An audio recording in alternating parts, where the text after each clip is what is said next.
बिलावल जी साहब जीअं point out कयो कि केस ताईं तव्हां हिकिड़े ई माण्हू खे एतिरा चांस ॾींदव, नओं चांस ॾे, नए चेहरे खे चांस ॾेई ॾिसो, मां तव्हांखे डिसअपॉइंट न कंदुसि।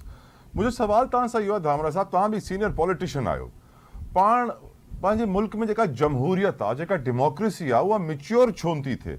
ऐं हे सवाल मां हिन करे बि कयां थो जेके अॼु नवाज़ शरीफ़ साहब जी स्टेटमेंट्स आहिनि, इहे ई साॻियूं स्टेटमेंट्स मां शायदि 10-15-20 साल अॻु में ई ॿुधी चुकियो आहियां नवाज़ शरीफ़ साहब खां, त we are repeating our mistakes.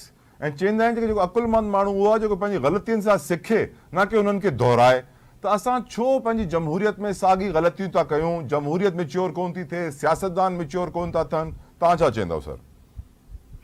तव्हांजो ॾाढो सुठो सवाल आहे, पर उन सां गॾु इहो ज़रूरु ॾिठो वञे त जेको बिलावल साहब जंहिं तरफ़ अॼु इशारो कयो आहे, ज़ाहिर आहे हिन मुल्क जी जेका पॉपुलेशन आहे उहो 60+ % जेका आहे उहा यूथ ते मुश्तमिल आहे। Yes. ऐं ताज़ो ई जॾहिं FM foreign minister Bilawal Bhutto Zardari sahab थियो त उन पूरी दुनिया में इहो साबित कयो, छो जो बिलावल साहब सां हिकिड़ी अहिड़ी स्ट्रांग सीवी आहे, संदसि नाना हिन मुल्क खे सर्विसिस ॾिनियूं आहिनि, सर्व कयो आहे, ऐं उनखां पोइ हिन मुल्क ख़ातिर जान ॾिनी आहे। संदसि वालदा प्राइम मिनिस्टर रही आहे, संदसि फादर जेको आहे उहो प्रेसिडेंट ऑफ पाकिस्तान रहियो आहे। त बिलावल साहब हिन 14 महीननि में इहो प्रूव कयो त पीपल्स पार्टी वटि हिकिड़ी तमामु वॾी हिकिड़ी लेगेसी आहे, ऐं उनखां पोइ कमिटमेंट आहे माण्हू सां, ऐं उनखां पोइ हिकिड़ा तजुर्बा आहिनि असां वटि।